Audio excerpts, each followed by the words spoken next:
So we live in this false moral hierarchy.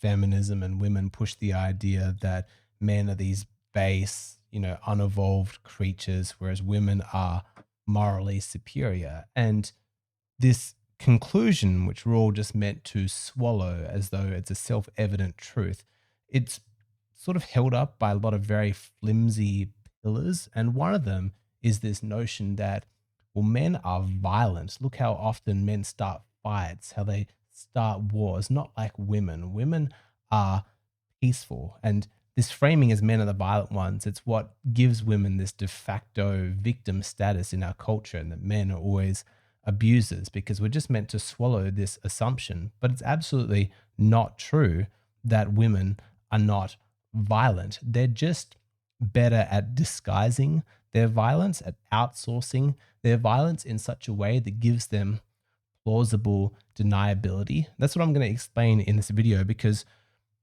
when you don't see so much outwards, like obvious externalized violence from women, I want you to understand that this is not evidence of some superior morality. This is a method.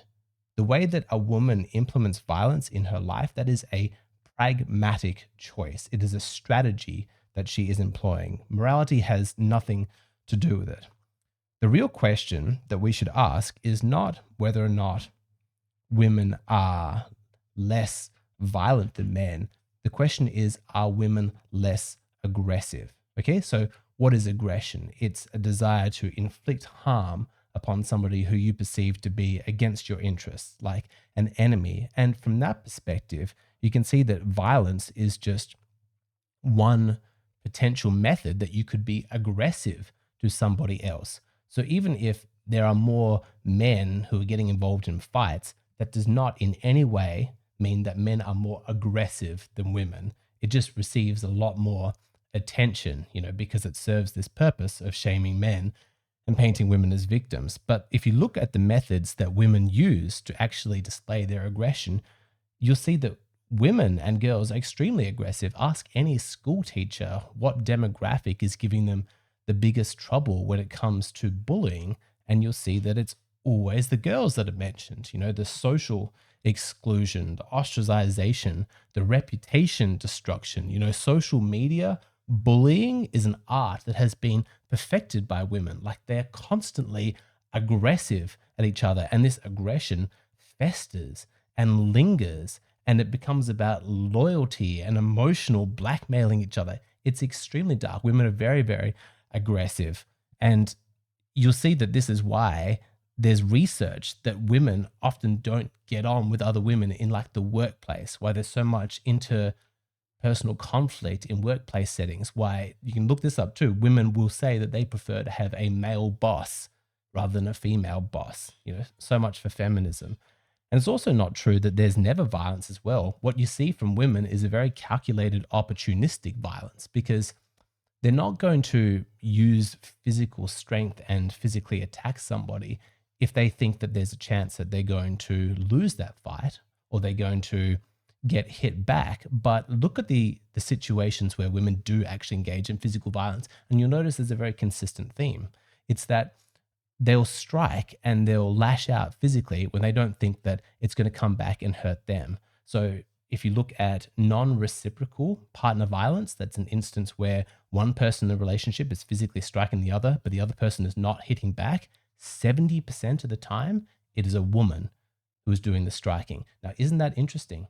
When she knows that she can get away with it because the man has his own code of honor and he's not going to hit a woman, he's not going to strike back, women are more violent. Much more violent than men, more than twice as violent. Look at lesbian relationships. When the power differential physically is not so obvious, women are much more violent. They're the most violent demographic of relationships than they are. Gay men is the least violent. So why would it be that women inside lesbian relationships are way more violent than women inside heterosexual relationships? Again, we're talking strategy. She knows that she can get away with violence. If you think that the research on physical child abuse does not include mothers as the proportionate demographic, like half, there are many studies that actually paint women as more likely to physically strike their child. How can you perpetuate this this myth that women are not violent. They're absolutely aggressive, and violence is a part of that. It's just that they have figured out ways to make it so that their hands always look clean. So it can never come back to them. And from an evolutionary perspective, this makes sense when you consider that women are the physically weaker gender. The opportunity, like, it just doesn't present itself to women to physically enforce their will in the same way that it does to a man. So does that mean that violence and aggression just melts away from the female evolutionary code? Absolutely not. It just gets channeled in more clever, more sneaky, more easily disguised methods. We can't have a real discussion about female violence unless we talk about the method by which women outsource their violence to men. You know, they get men to do their dirty work. And this makes sense. If you are the physically weaker gender, but you still want to physically dominate somebody else, what makes sense for you as some tiny 5 foot scrawny woman to go and start hitting that person with your fists and likely suffer strong consequences? Or is it to sidle up to a big, strong man and get him to go and do all of that fighting for you?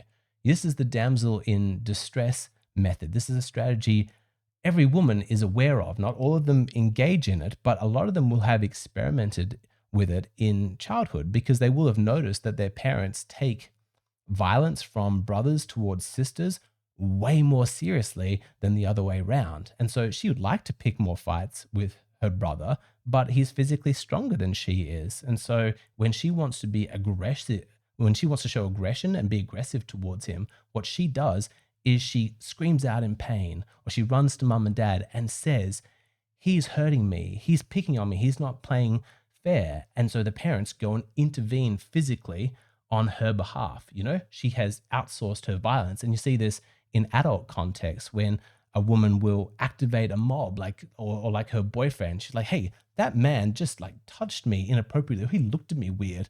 You know, like he's making me uncomfortable. You know, are you okay with your girlfriend being uncomfortable from another man? And so the guy goes over there to defend her honor and he gets in a fight. Do you see?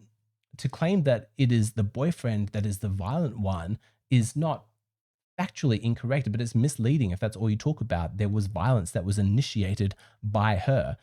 You also see this in like online culture where there's a lot of gossip and reputation destruction and accusations being launched all over the place.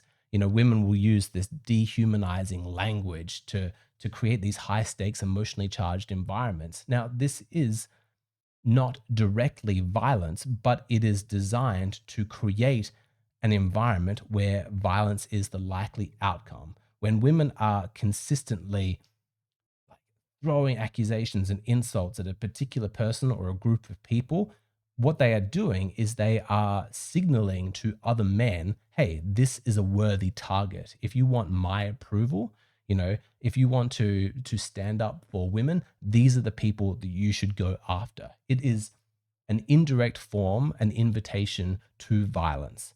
You can see this, like some women, if they want an ego boost, like they'll provoke jealousy inside their boyfriend. They'll play two men off each other and try to trigger that ancient male rivalry to kind of, you know, butt antlers against each other for the chance to be the one who gets to mate with the female. You know, a lot of women, they like that. They'll play these male insecurities off each other, and she's just get to enjoy this thrill of being fought over by two men.